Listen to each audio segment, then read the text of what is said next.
Pittsburgh Steeler fans, welcome back to another episode of Steelers Stat Geek. This is Behind the Steel Curtain's Deputy Editor Dave Schofield coming at you once again, sitting in with my big brother Rich. Rich, how's it going this evening? It is going great this evening. Just, coming off a Steeler win and looking forward to some turkey. Yeah, I know what you mean. I will be at your house for some turkey, That's so right. that's good to know. I'll have to do a Yeah, little bit of traveling to get there, but it's always a turkey and good time. football. Turkey and Turkey and football. football. Yep. There we go. Yep. Got to get the football going. Enough games on that I even got a FanDuel lineup going on with Jeff and Brian that I can do that. Sorry we got held up a little bit. We were dealing with some both of us have the same kind of things where some people like to put the tape over top their camera for security reasons when they're not using it, and we kind of had some interesting footage going on there. So we were trying to get things cleaned up for you guys before we got Yeah. started tonight. So we're cloudy enough, but you know what? Like we said last week, maybe not seeing as clearly is better.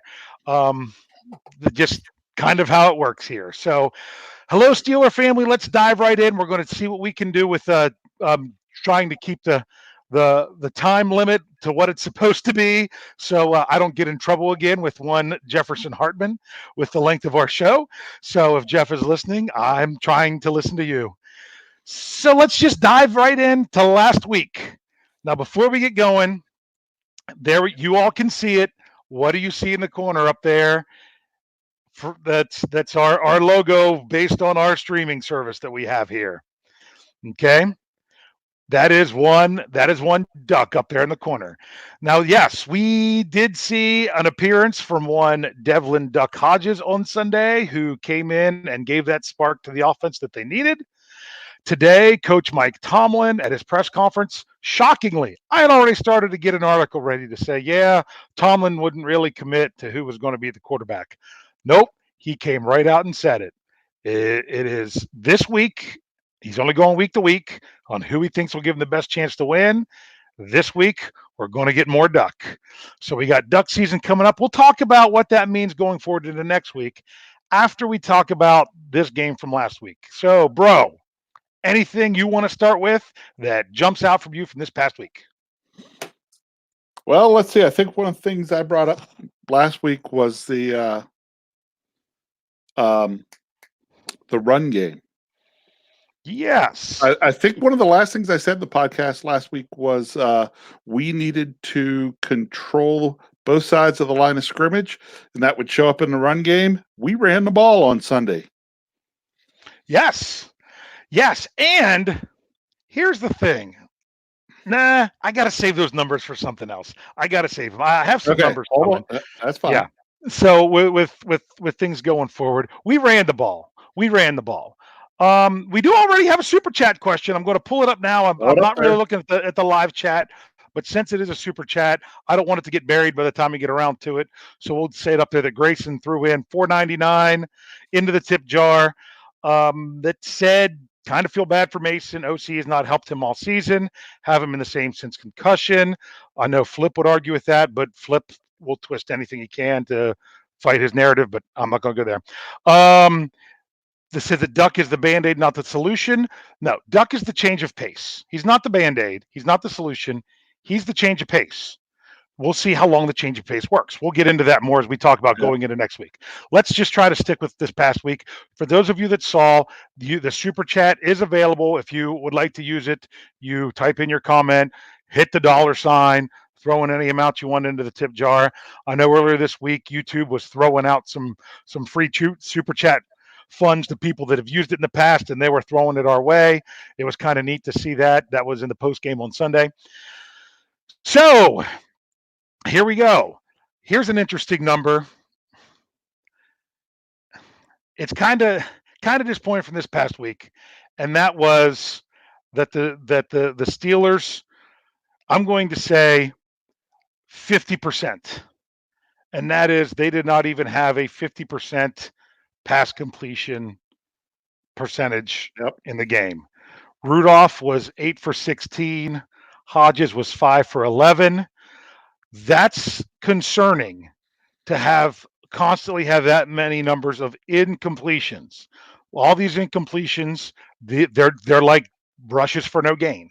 They don't really gain you anything.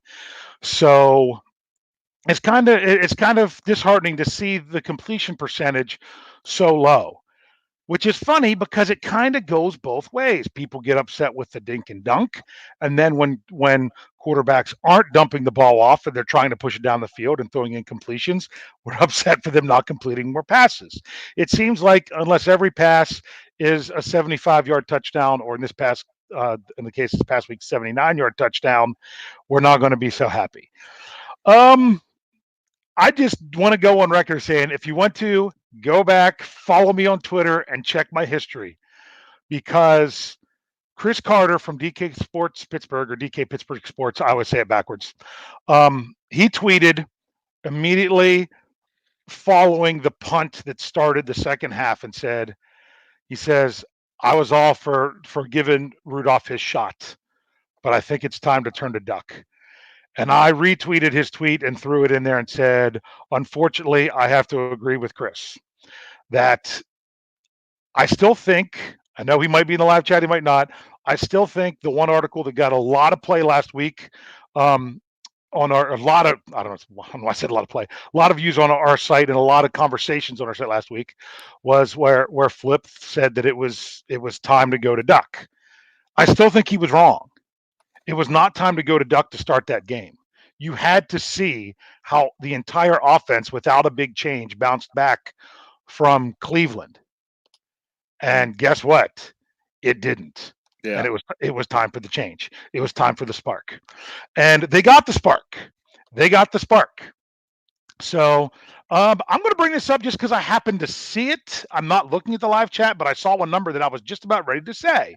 So I'm going to give Tom credit for it here. It says 98 yards for both Benny, no Jets. That's Lance's name for him. Oh, yeah. And one James Washington had 98 yards. Which was, I'm sorry, that he just, poor BW Webb, man. He, former Steeler, he abused him on that, man. Whew, that was something. Having worked at William and Mary for 11 years and actually watched BW in college, it was a little sad to see you take that, but I was still glad to see it get down like that. To see the touchdown, yeah. Oh, yeah, we needed the touchdown. Yes. So Duck comes in, he gives them the spark. There, it's so funny. I wish you could take those two quarterbacks and mold them into one, because there's certain things that Duck does that he doesn't need to, that Rudolph needed to do more of. For example, in the pocket, people talk about Duck and his pocket presence. They say it's better. It's not necessarily better. It's just different. Rudolph goes back there, kind of a statue, kind of stands there. Wants to plant and throw. Duck goes back and shifts. Yes, but not only that, Duck has a tendency to roll when he doesn't need to roll, when he just needs to step up. I think he could even have that fixed by this Sunday, just with some practice work and whatnot. But that was one thing that was lacking a little bit. But like I said, he did not get the reps this week. So he came in and did what he could do. He was the spark. The Bengals weren't ready for him. He comes in, 11-yard completion. Then it was like a 3-yard run. Then there was a 10-yard penalty on an offensive pass interference. So it didn't count as an incompletion. Then it was the 79-yard touchdown. Unfortunately, after that touchdown, the numbers were 3 of 9 for 28 yards for the rest of the game, which tells you that the spark was great. Now the Steelers got work to do if they're going to be going to do this going forward. Right. But before I jump into going forward, anything else from this past week's game? Actually, sticking on that run game, I liked the little bit of change of pace there with White. I mean, the guy comes in, we snag him out off the Bears practice squad, and I mean, I thought he'd probably be relegated to returning kicks. It's next thing you know, he's in the game, breaking off a couple of nice runs. Was really nice to see. Yeah. Now, notice you did not see him nearly as much once Duck came in, probably just because of trying to keep as much familiarity, because he was a new guy to the offense. Duck's coming in without as much work over the week. I mean, he still did some, but I think we saw more in the first half. Well, White had been there all of 25 minutes. How much of the playbook did he really have down? They probably had a few plays they felt comfortable running White, in there for, and they kind of used those plays, and then it was like, well, we're not going to just keep going back to him. So, and they didn't need to, because suddenly once he opens it up a little bit, you saw Benny Snell, becoming more effective as a runner then. Well, here you go. I have some numbers for you. They're not like big jump out crazy numbers, but listen to this. I broke down the Steelers rushes. I took away the kneel down at the end of the first half. And I broke them down to before the touchdown and after the touchdown. Okay. Because before the touchdown, the Steelers were 21 attempts for 90 yards, which was 4.3 yards per carry. Which was okay, but they had a number of carries that were 0, -1, 1. I think they had 3 negative carries, a couple of zeros, and about 3 1-yard gains. Some small ones. They had the 21-yard run, which really jumped out there, a 16-yard run, which was White, and another 10-yard run. So they had 3 runs before the touchdown that were double-digit runs. Then the touchdown happens. Duck comes in. They were all playing up. They get some long passes. Guess what they had to do then? They couldn't just swarm the line of scrimmage as much. Right. And what happens? The run game gets opened up for 14 attempts for 75 yards, 5.4 yards per carry. So a whole nother yard per carry. And here was the thing. They had the first rush after the touchdown was for no gain. After that rush, every other rush after that was at minimum 2 yards. That's what you want to see. Where a bad run is 2 yards. Yep. And we talked about that last week. Yeah, we did. So that kind of opened things up a little bit. Now, granted, Cincinnati's the worst rush defense in the league, if I do recall, or if not, at the very bottom. So that's what happened. You came in, you got the spark, you got the one big play that then opened up your running game. That how fantastic was it? The Steelers get the ball just over 2 minutes on the Bud Dupree strip sack. It was funny because we had a text going between Jeff Lance and I. Jeff doesn't always chime in because he's so busy doing everything else during the game. And I said my prediction was that the Steelers were going to play off, let them move the ball down the field, but hold them out of the end zone. Lance's prediction was, nope, 2 sacks and we're going to be done. Lance didn't even get a second sack because who we were all saying on the preview, Bud Dupree needed to step up and have a game. And boy, did he come through at the right time with the trifecta, the strip, the sack, the fumble recovery. So I was doing a lot of stuff around the house that day. So I kept changing room to room to room, either had the TV, different TVs, or if I was somewhere I didn't have a TV, I had it on I had the Hillgrove and Ilkin on my satellite radio. Mm-hmm. And I just happened to go into my spare bedroom, turn the TV on as that drive was started. And I said out loud to nobody, because, I just talked to the TV all the time. I was like, it's about time for Bud Dupree to step up and make a play. And like 2 plays, boom. And I nailed it. I was like, yeah, Bud Dupree. Yeah. And all they needed was 1 first down.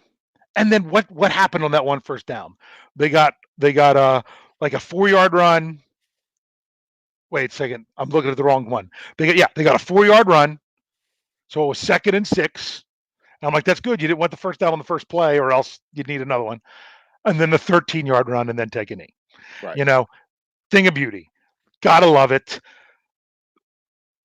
With the running game coming through. I threw out there that I'm ready for you guys to throw out some numbers about this past week so we can then move on. Here we go. King Me, 4 sacks. Yep. 2 turnovers, 4 sacks, 8 passes defended is what I put in my article. And 9 of those 8 defended passes were Joe Hayden? 3 of them. 3 of them were Joe Hayden. And of course, some were batted down at the line, like a TJ Watt, like a Cam Hayward. Yep. There we go, Ali. 2 brothers for all stat geeks. So I think they like us doing doing the show together. Okay. Um, so I think we already got people talking about stuff for next week. I think we want to roll on to next week and talk about now the title of the show, which Jeff helped me come up with. It. I gotta say, I've had a really rough day, everybody. I really have. It's been a very tough, emotional day. We had to say goodbye to my cat of 18 and a half years today. Had to say goodbye to her brother a couple years ago. So it was kind of our last family pet for now. So it's been kind of a big day. So I kind of had to ask Jeff Jeff, help me out to what I told him what I wanted to talk about. And he said, I got a title, just use it. So it's what can the Steelers offense do to help Duck get the win against the Browns? Okay, it's just how it's just the problem is not the defense. The Steelers have had to rely on this defense to bail them out too much this year.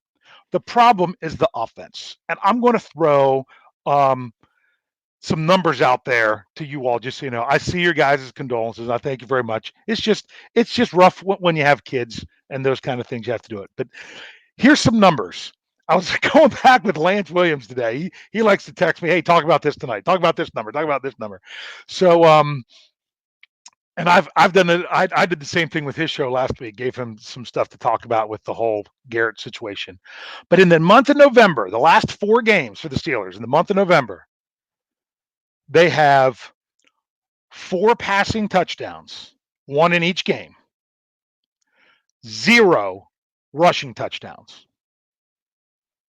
So they have had 1 offensive touchdown per game in the month of November, and they went 3-1.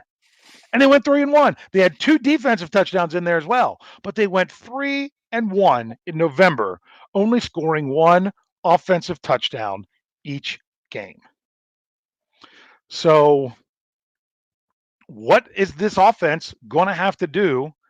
Because the problem is we don't have Ben Roethlisberger. We do not have that quarterback, one of those rare gems that can just take the team, throw it on his back, and say, "Here we go. Ride with me, and we're good. I'll take us to the promised land." That's not what we should even remotely expect from any quarterback on the Steelers roster right now. So what do they do? What do they do? What do you think, Rich? Well, what do they do, or what do they need to do? What do they need to do? Okay. This is kind of what I'd like to see. All right. We need to have happen in this game just what you brought up a little bit ago that we saw against the Bengals. We need Duck to complete some passes down the field. If we complete some passes down the field, it loosens the defense, helps the run game.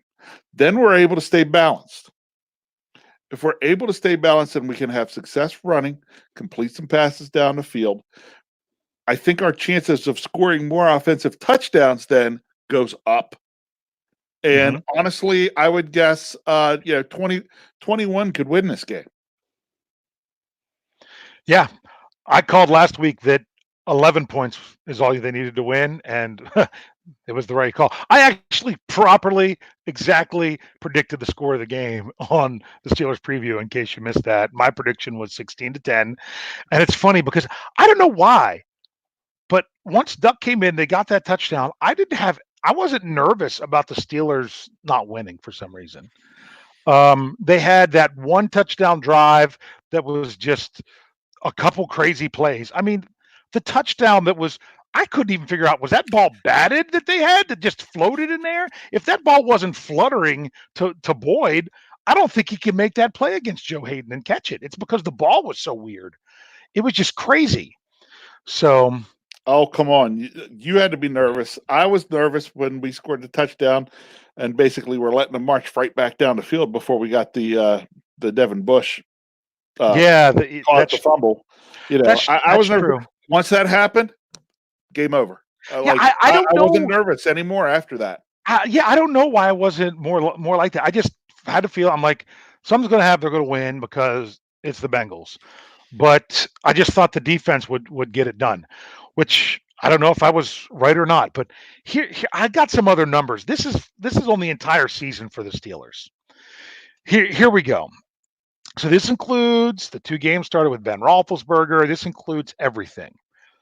What I did was I looked at every Steelers drive this season, unless that drive consisted only of kneel downs. Like if they got a first down and then kneel down, it still counts. If like the drive at the end of the first half of the last game was just a kneel down, doesn't count.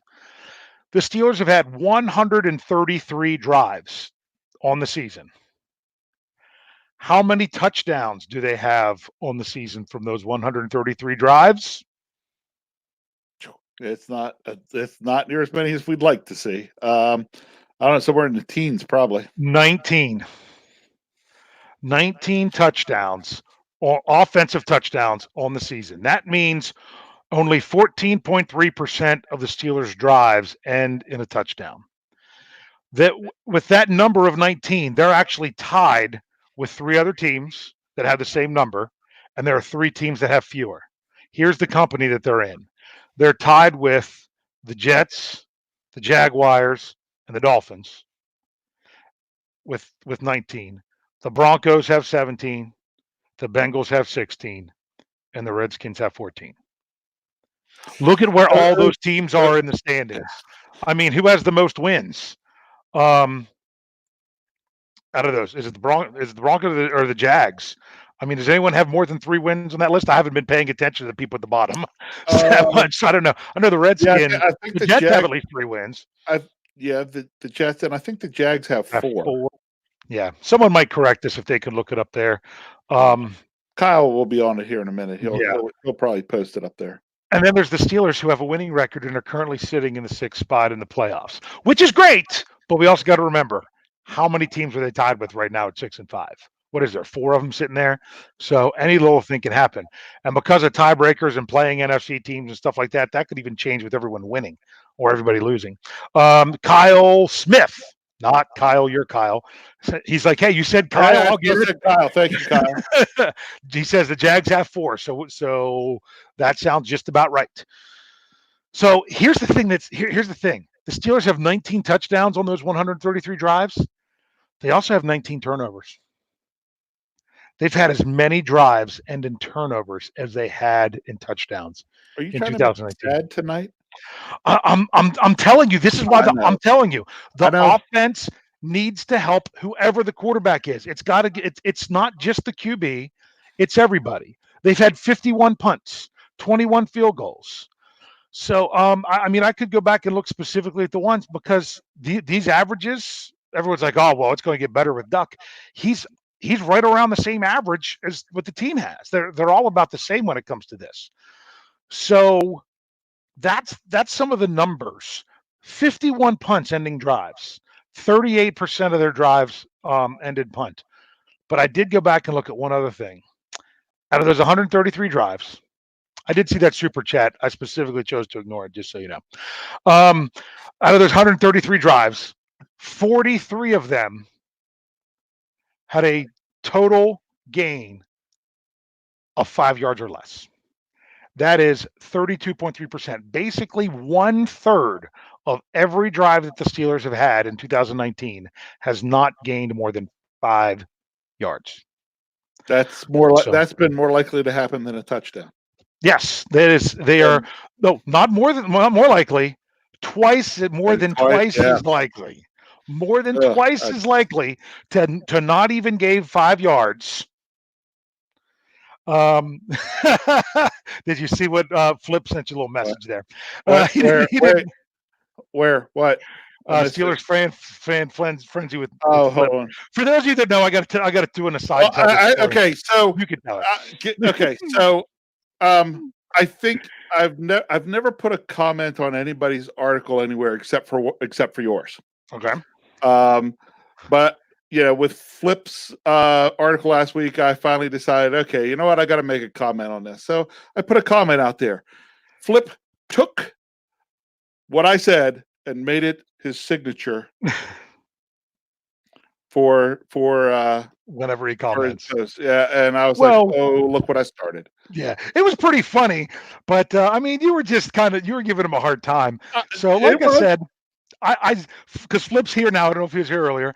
I still don't agree with Flip that the time to go to Hodges was to start the game. I think their timing was almost perfect with when they did it. So, and I even did an article that said, as a guy that was a big Rudolph supporter, it's Duck needs to start the next game. Now, let's go into some numbers with that. What do we expect now with Duck? So, do we think that can improve?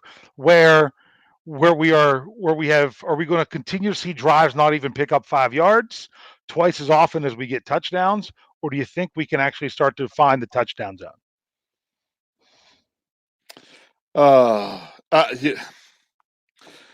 You're asking me to get in here and look forward on something that I'm a little worried about. Yeah.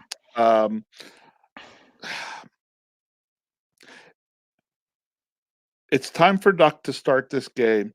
I'm not gung-ho and feel that Duck is going to be the savior of this team. I think you probably have it closer to correct when you were saying Duck was the spark. Duck was the something new. You put him in, you see how long you can ride that. Yeah. It might be 2 games. It might be 5 games. A guy that's classically done this throughout his career has been Ryan Fitzpatrick.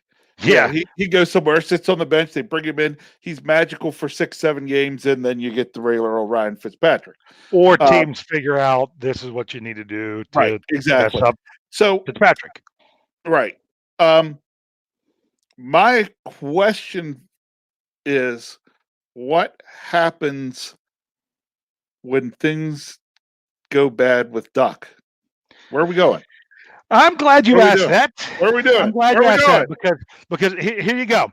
This is our fan base, and you get this in any fan base. It's not just the Steelers. Sometimes I like to think, I don't know about you all. You can put your thoughts in the comments.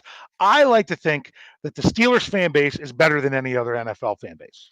And you can't compare sports. Hey, we are better, but we still do some of the same things. Yeah, but we still do some of the same things. It was this morning before the press conference. Now, I was able to cover the press conference, even do an article about it as soon as it was done before we had to deal with everything going on at home. But before the press conference, I had an email from a user wanting to know, why aren't the Steelers looking at playing Paxton Lynch? Duck hasn't even got his start after coming in relief, not due to injury. And there are some people calling for the next guy. Seriously. Seriously. That's what NFL fans do when they're not happy. And for those of you that think that I hate on, I loved Duck. I was happy when, what was I can't remember the name of the guy that Brian Anthony Davis was in love with, because he was like with the Browns with the Hard Knocks the year before. There was the quarterback who was going to be the 4th string quarterback in camp. Brogan Roback, that's the name. Yeah. Apparently had a super hot girlfriend. That's why Brian loved him. He was going to be the guy. Rookie minicamp, Duck beats him out. I'm like, hey, I like this guy's numbers in college with what is that? FCS. Or am I getting them backwards? FBS. You got it right. No. FCS is right. Yep. FCS is I'm like, gotta love the records. The Steelers liked what they saw enough. Let's see what he can do in the preseason. I was really disappointed with week 4. I thought he played pretty well up until week 4 of the preseason, because I thought if he played lights out in week 4, he could earn the spot. He didn't. Everyone saw his week 4. He wasn't signed by the Steelers. He's sitting at home in week 1. The Steelers go to bring him back. They do something they hadn't done since the year 2000, and that was not carry 3 quarterbacks on the active roster. They put him on the practice squad for anyone to take. That's still what they thought. He did not move up until Ben Roethlisberger went on IR. Right. Not only that, the original report, I want to credit Jerry Dulac, but I don't know that it was Jerry Dulac. So if it wasn't, I'm sorry, Jerry. The that, and I'm sorry for whoever else originally put this report out there, that when they signed Paxton Lynch, he was supposed to be the backup. He was supposed to come in and move ahead of Duck. He was supposed to be the long-term backup because of his NFL experience. Duck was always supposed to be the number 3. But when Mason got knocked out, they hadn't had Lynch. Lynch hadn't been around enough yet to move into that spot, and Duck got his chance then. Or else just think the Steelers didn't even think enough about him where he was going to get that chance otherwise. So this is a great story for him. And I want to see this story succeed. I said it on the preview. Save somebody like a Myles Garrett who is just not a decent person from a Steelers fan perspective after what happened. You know, a lot of other people say he does a lot of decent stuff, but I haven't seen it on the field. I'll cheer for whoever's the quarterback for the Steelers. And when they stink, I'll say they stink. And when Rudolph stunk against the Browns, I said Rudolph stunk against the Browns, but it still wasn't time to pull him. Sorry, Flip. It wasn't time to pull him to start the game. It was time to pull him when they did. And they made the right call. And they made the right call for this week. Depending on how this week goes, I think that what the Steelers are trying to see is, can the spark carry them through a big game like this? Because if it does, then that's going to be your spark. I wanted to bring up something because before it disappears, because I'm way behind in the live chat because I'm not even looking at it. But someone did say, here's a stat, Dave. The Browns haven't won at Heinz Field since 2003. Not only that, I got some other ones. The Browns have not been favored in Pittsburgh since week 1 of 1989. 89. I saw that. And that was, do you know what the score of that game was? Pittsburgh 99. Browns -33. No, but you're actually close in the opposite direction. How about 51-0 Browns? You still hear yeah, you still hear Tunch and Wolf talk about that game. Oh yeah. Yeah. So it kind of is what it is. It's even longer than that since the last time the Browns beat the Steelers both times in the regular season.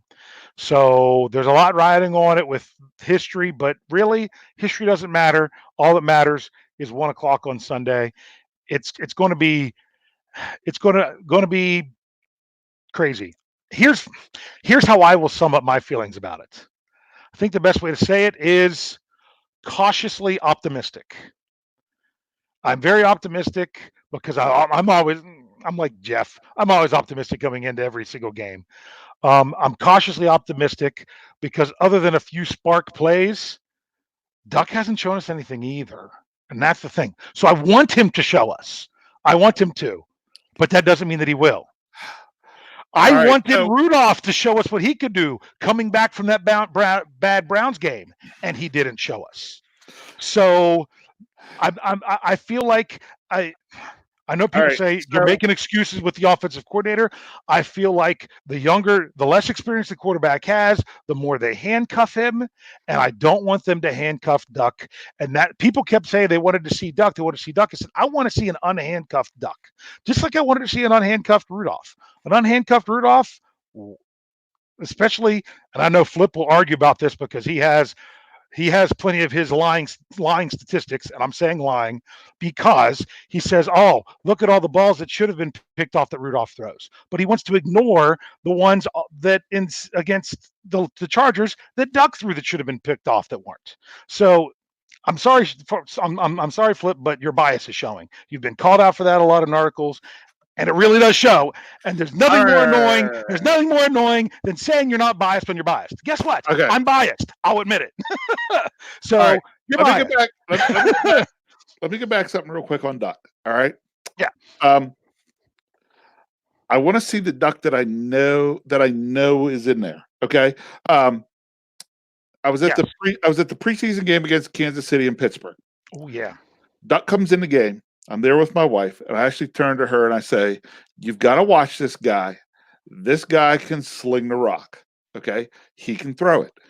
And by that, I was like, you watch. He's going to make a throw where he's going to throw a receiver open, okay?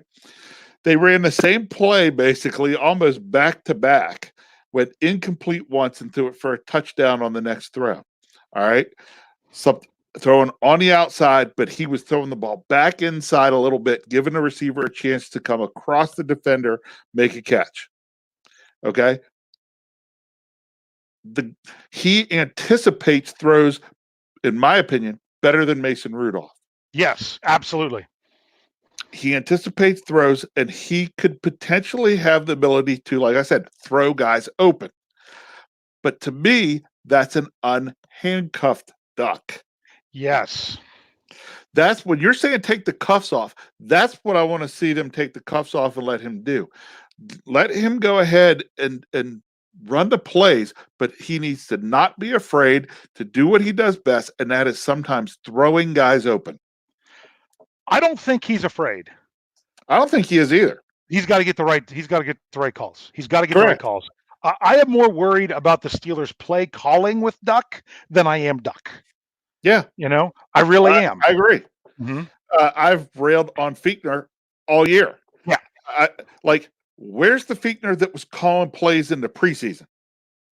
That guy disappeared. Yeah, I loved our offense in the preseason. I loved some of the things he was calling, some of the things he was doing, some of the throws he was having his quarterbacks, at least attempt to make. And suddenly we got to the season, and the first thing I said is Fichtner's calling plays like he's coaching scared.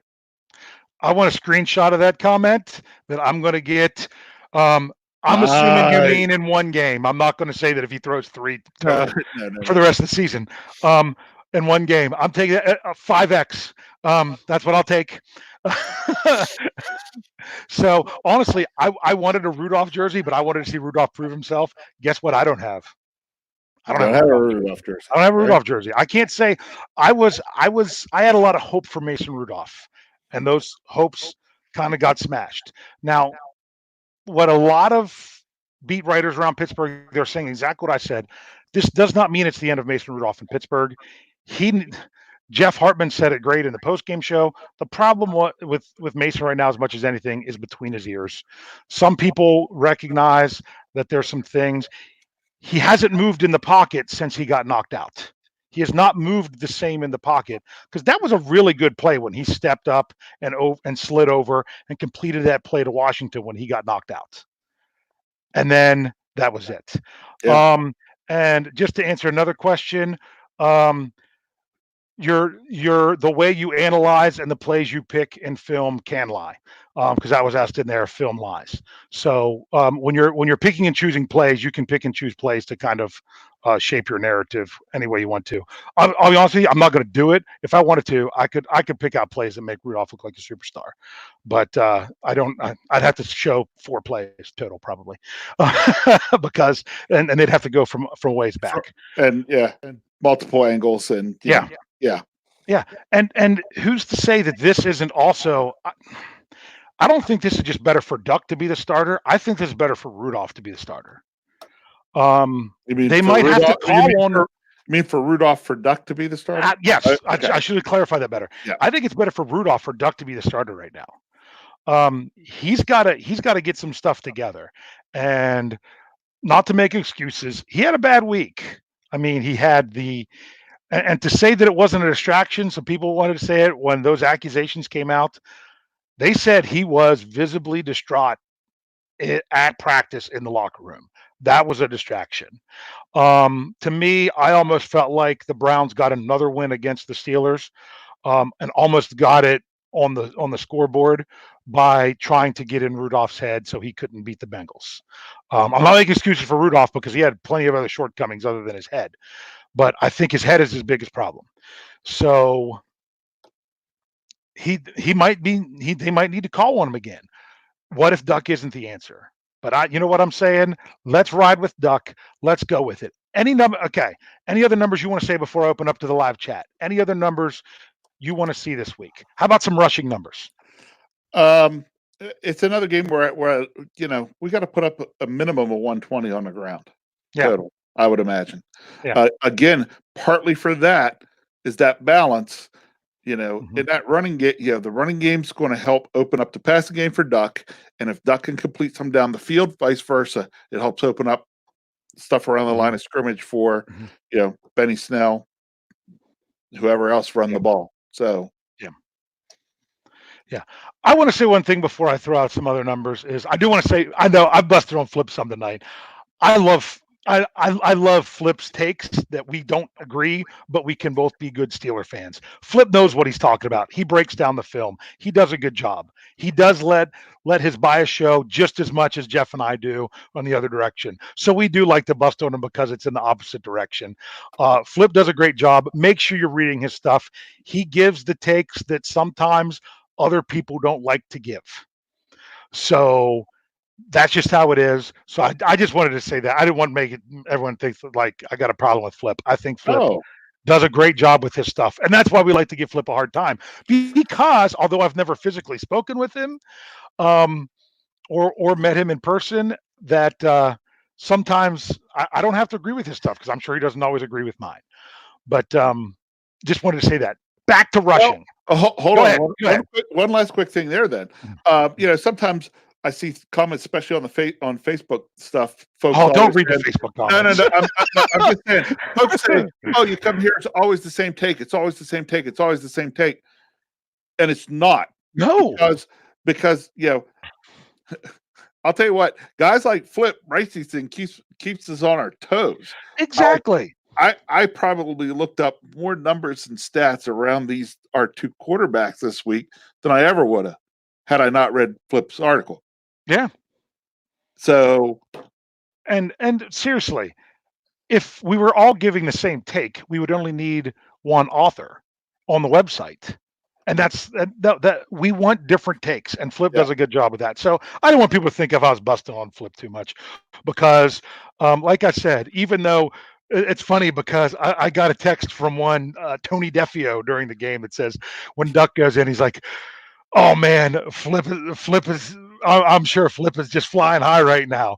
And like I said, Flip was partially right. They needed to go to Duck. They just had to do that, where they bounce back, see if they could bounce back with Rudolph first. Steve O'Neill's another one in here that he's been all about Duck. You know what, Steve? This is good. Let's see what Duck can do. I've never been a Duck hater.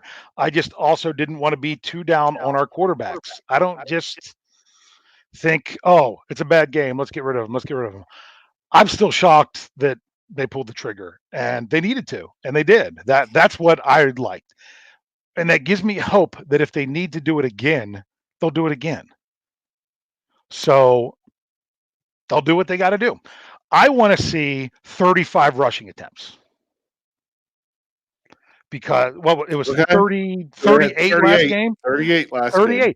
They had more rushes than passes. A lot more.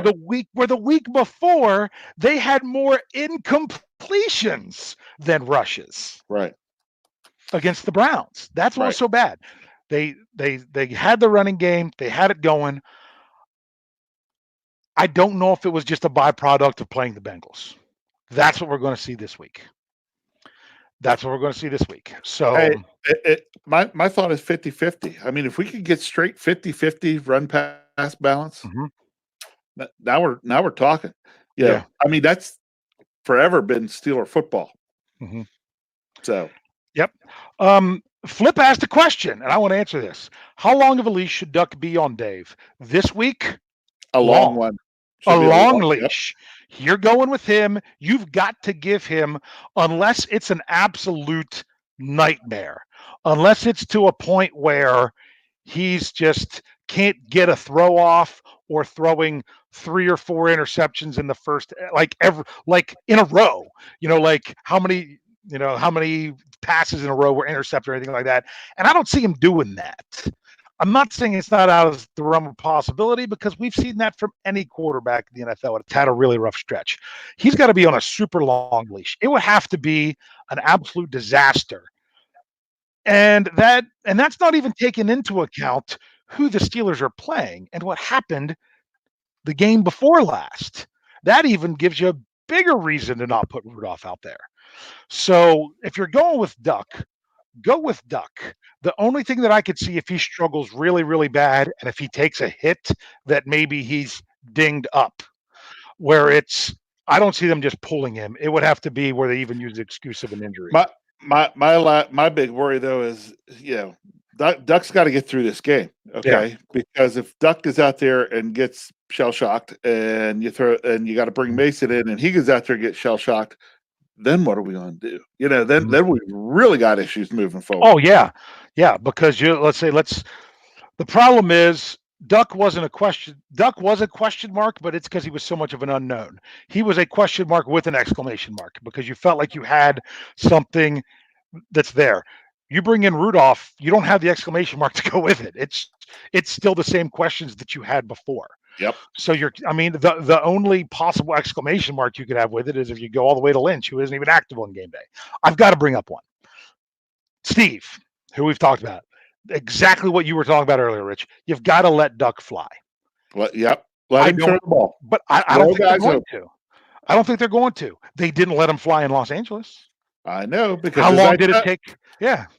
Fichtner coaches scared. Yes. Period. That guy coaches scared. He is coaching to try to hold on to his job, not win football games. Yeah.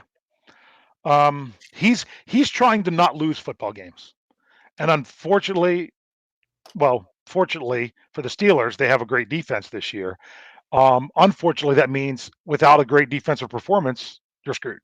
One Kyle Schofield said 35 for 120 yards is about 3.4 yards per carry. That is correct, but we have to remember, you said 120, I said 35. That doesn't mean we both agree with the other numbers across the way. You'd like to see 120 on 25. I'd probably like to see about 180 on 35. So that's that. In case you guys didn't realize, I didn't type it in the live chat. We're going to open it up for about the last 10 minutes or so to any numbers you have or any questions that you have. If you asked a question earlier and you really want to have it answered, repost it now because I'm not going back into the live chat to check it. At this point, I can remind people of the super chat feature if you want to use it. But more importantly, forget that. Close out your live chat. Hit that thumbs up button. If you're listening on the podcast, when you're done listening, go to YouTube, hit the thumbs up button. If you have a YouTube account, hit the subscribe button, even if you haven't. If you don't, and you're like, I don't want my phone going off every time you guys go off because I don't want to do it live. The only way that happens is if you turn on your notifications. Some people want them turned on. Some people are upset that they're not getting the notifications to be live. If you don't want the live notifications, don't do the live notifications, but give us the subscription. That really helps with their numbers. So let's look at some stuff, okay? If you see anything in particular, someone did ask, was Duck undrafted? We kind of mentioned that earlier in the show. To say that not only was he undrafted, he was not even an undrafted free agent following the draft. He was a tryout player at rookie minicamp, much like one Tuzar Skipper. I guess Flip liked our answer because he said good answer and because it's the right answer. Yeah. Not that we're always right, but in that case, you, Flip, and I think we all agree. Someone wants to know if Paxton's the number 2 this week. No way. I don't see them doing that. I mean, they could do something crazy, but yeah. Let's go with what Michael says. How about number 24? Okay. 24 touches for Benny Snell to wear down the defense. Okay. 24 for 24. That's good. Oh man. How great would it have been for him to get 2 more yards? I know. I would have loved to have seen it. I know. Would have loved to have that 100-yard rushing game, but you know what? I'll take the numbers we had overall as a team. I'll take those numbers. Yeah. As much as I'd have liked him to have 2 more yards for 100, 38 for 160 was nice. Yes. Yes. Even that they spread it out. I was surprised, and I think they said it on the broadcast about Jalen Samuels. I wasn't surprised they didn't hand the ball off to him very much. I'm surprised he didn't get going more in the passing game. There was a couple times when Rudolph was in there. I would send a text to Lance. I'm like, Rudolph tried to make the throw downfield. He had Samuels with no one for 5 yards. Yep. And people want to complain about the check down. Not when you get 5 to 10 yards every time. You take the check down when the check down's open. So that was something. And then, of course, then with the change of quarterback, it just didn't all come together. I'd like to see Samuels get into the run game more. Dennis said 52 is the record of consecutive games with a sack. Is that the current record? I don't know. Well, I mean, sacks have only been a stat since 82. 83. So, I'm sorry, Chris put this up. Duck's median yards per throw, because that's reference back to some stuff last week. I got made fun of on the preview because I was talking about median yards. Okay. Okay. You know what, Flip? I'm going to agree with that one. If Duck puts up a 50% completion rate, well, I'm going to agree with that with an asterisk. With a star. I'll say a There little you go. star. Completion rate with no interceptions against the 5th-ranked pass defense, is that a win? I'm going to say it's a win depending on how many attempts we're talking about. If he's throwing the ball 40 times, Yeah. no.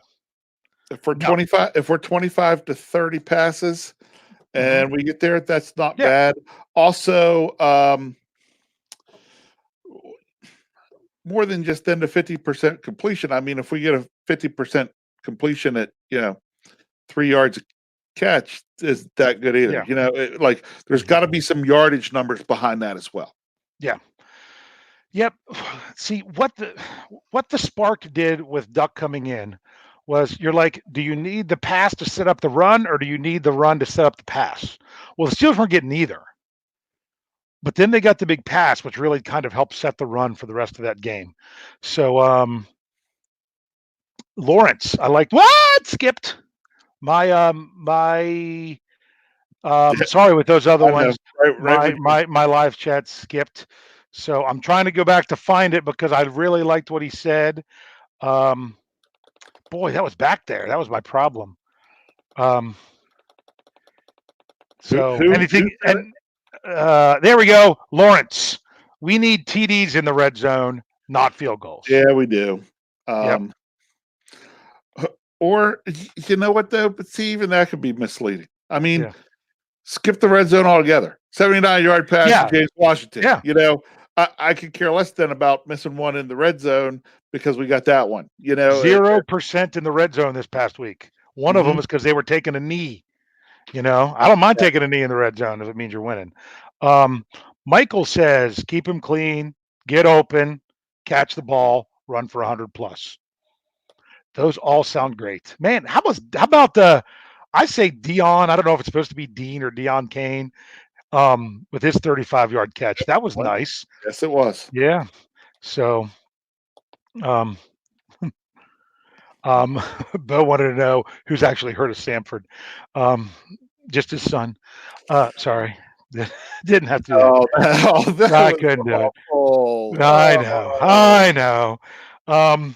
Well, if you've been any place it's FCS, then yes, you have. Yeah. So Yes. I've heard of that school. So yes, as you mentioned earlier, were you 11 years at William 11 years. Yep. 11 years you're at William and Mary, which won Coach Tomlin's alma mater. And so therefore you were familiar with some of these teams. Kevin wants to know, does the Steelers D get more or less than 3 turnovers this week? I'm going to say less. I would say less. I'd be happy with 2. So would I. I'd be happy with 2. You know how many they had against the Browns last time? 0, dude. 0. That's part of the turn them over. Steelers have only had 2 games all season where they have not forced a turnover. I'm pretty sure it's 2.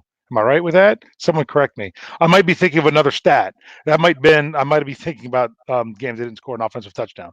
No, they had no turnovers against the Patriots and then no turnovers against the Browns. I think those were the only 2. If there was another one in there, someone will tell me. Darren asked a good question. What percentages of those 35 carries do you want to see between Snell, White, Samuels? We're already rolling James Conner out right now. He made the comment of if he doesn't heal from his injury, he's going to have surgery. So I don't think we're going to see Conner anytime soon. And we're talking AC joint there, right? Yeah, well, yes, it's AC. I was not SC. SC is on the sternum. AC's up top. Yeah. Yes. So notice that we're not saying Edmonds in there. I wouldn't be shocked to see Edmonds get a couple carries. I would honestly, when it comes to that, I would like to see Snell out of those 35 get at least 20 of them. I would like to see 20 from Snell, because if we're getting that many from Snell, that means he's running effectively, because that's what happened last game. They didn't want to give him the ball that much. Coach Tomlin said today they didn't want to give him the ball that much, but they did because they needed to, based on his production. Yep. Mm-hmm. He was an effective runner. I mean, yeah. It was nice to see in that last game that we handed the ball to him on first down. We're getting 6 yards. Yeah. I'll take second down and 4 all day. Yeah. That beats second down and 9. So, yeah. So now, I'd like to see White 5 or 6. He had 6 in the last game. Yeah. I think you got to keep him with around that number. Okay. 5 to 8. It depends on his effectiveness as well. Yeah. He comes in and then you hand him the ball 3 times. If he's broken one of those for 10, 12 yards, then you got to hand him the ball a few more times. Yep. And then of course Samuel's just kind of getting him in there. I think we might see Samuels with a lot of snaps, but not necessarily on rushing plays. But what's great about Samuels, you bring him in like it's a pass play, and it doesn't have to be. I'd like to see them get creative with this. If you're having 3 running backs that you can put in there like that, let's use some creativity to make them think run and then pass, or make them think pass and then run. That's what this offense needs more than anything. I want to bring up. Wait. Creativity, Fichtner. Yeah. Come on. Yeah. Well, No. it's in there somewhere. I saw it some last year. I just want to see it. I just don't see enough of it. Donald says this. This is his prediction. Duck will have 350 yards, 4 TDs, 1 to Washington, 1 to Deontay, 1 to Kane, 1 to Tevin Jones. I hate to tell you this. If Juju's back, Tevin Jones might be on the inactive list. Yeah. Because I wouldn't have it be Kane. People were thinking it'll be Holton. It's not going to be Holton. I mean, my goodness, did you see him? Everyone's talking about Jordan Berry punting so well, but part of that is because both Johnny Holton and Justin Lane were doing fantastic jobs as gunners. Both of them. You can't not have Johnny Holton active. You've just got to think of him as your dead last wide receiver who should only go on the field in a case of an emergency. That's how you need to think of Johnny Holton. He's going to be active, but other than that. So it might not be, if you take Jones out and Smith-Schuster in, I'll take that too. But I'm going to say this is exactly what I said to Jeff Hartman. I don't know that he has to throw for that many yards. I don't think he has to, because if he starts doing well, I mean, if he has to, that means the Steelers are probably losing. So let's not make him have to throw that many yards. No, I'd like to see him 260. 260 run for another 150. We're probably controlling that game pretty good. By the way, no touchdown to Kane there. If Duck ends up with 4 touchdowns, at least 1 will be to a back. Honestly, I wouldn't mind seeing him rush 1 in. So here we go. Steve wants to know if Duck will have better numbers than Faker Mayfield, which is funny because people that's what they called Hodges in the preseason, a poor man's Baker Mayfield. I doubt it. I don't know because of that. Probably not. But then again, I don't know that Mayfield's going to have that great of numbers against this defense with a week to prepare, and that's going to be really fired up. So we'll have to see. Well, we're running towards the end here. I'm trying to pull out if there's any other great things. Some other people are throwing out some score predictions like 27-21 Steelers from Bo.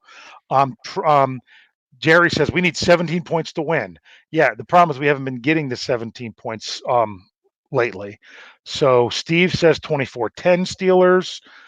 I don't know about this one. 31-28 Steelers. I don't think game's that many points. I don't think either team is. Yeah. I just don't know that unless they just get these big bust crazy plays. What I mean? What's the over under this week? 40. Only 1 point more than what it was last week with the Bengals.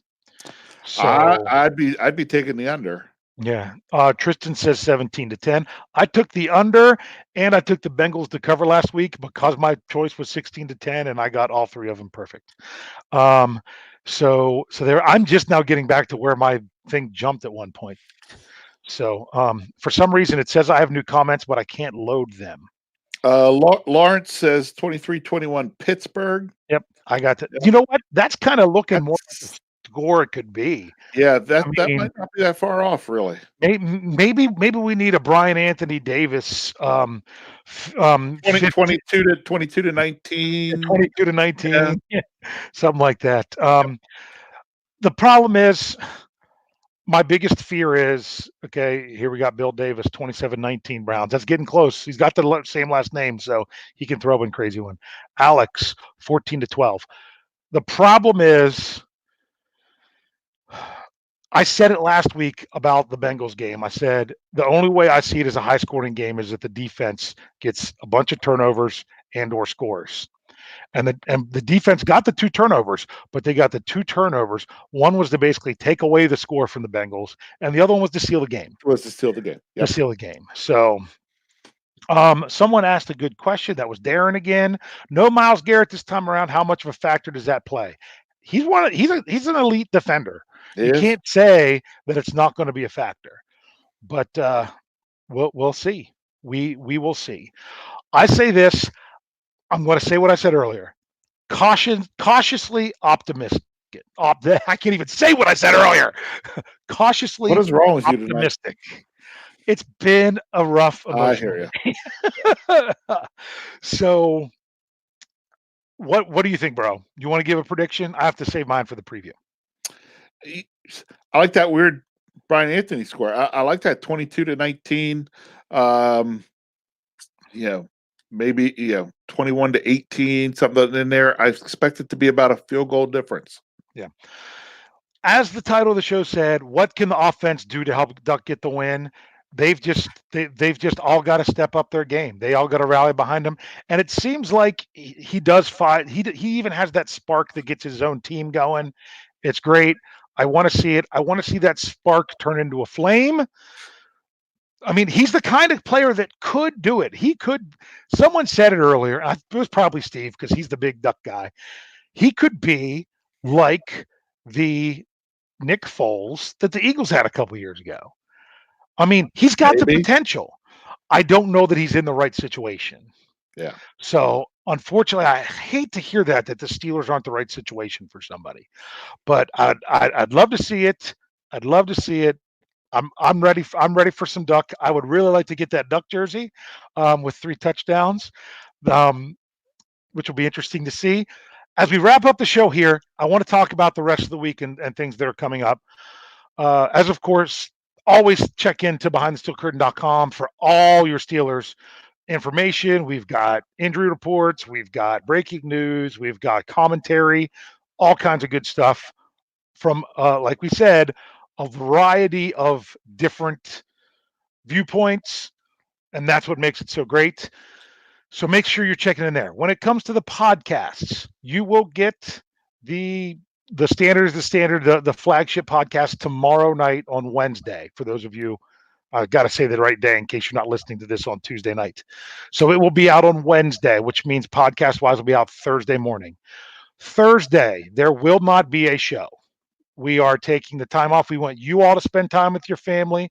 We're going to spend time with our family. I'll actually be in the same room as my brother on Thursday, which will be great.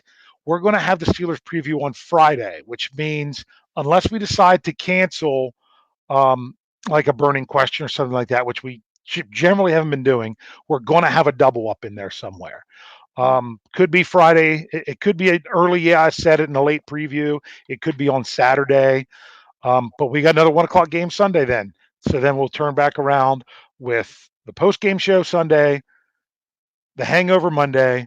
Stat Geek will be back on Tuesday, hopefully with both bros, as people keep, people would probably be fine if I weren't even in the show and you just did it yourself. So, Darren, I'm sorry. No, I know. He says that you're not family. No, you're our football family. Okay. Thanksgiving, the Steelers aren't playing. If they were, we would be together. Give this family a break and actually pay attention to your other family for once. And that's what we're going to do. I know Jeff has family in. I'm going to be away up with family and everything else. So enjoy that time and enjoy the good football all day Thursday. Well, I don't know if it'll be good football or not. I don't know that they're that great of a matchup. But anything you want to say before we sign off today, bro? Love you, Flip. yeah. I busted on Flip too much. I shouldn't do that. But yeah, Flip, you do a good job. And for those of you that with your duck calls, fantastic. Yep. Let's see what he can do. Like I said, anything more. As much as I like Mason Rudolph, I also like Duck because I like whoever's going to be the guy that's in there to get the job done. So let's go watch Duck get the job done. Thank you all for tuning in. And as Lance Williams always likes to say, to not only tune in, but to tell a friend and subscribe. We will see you all next time.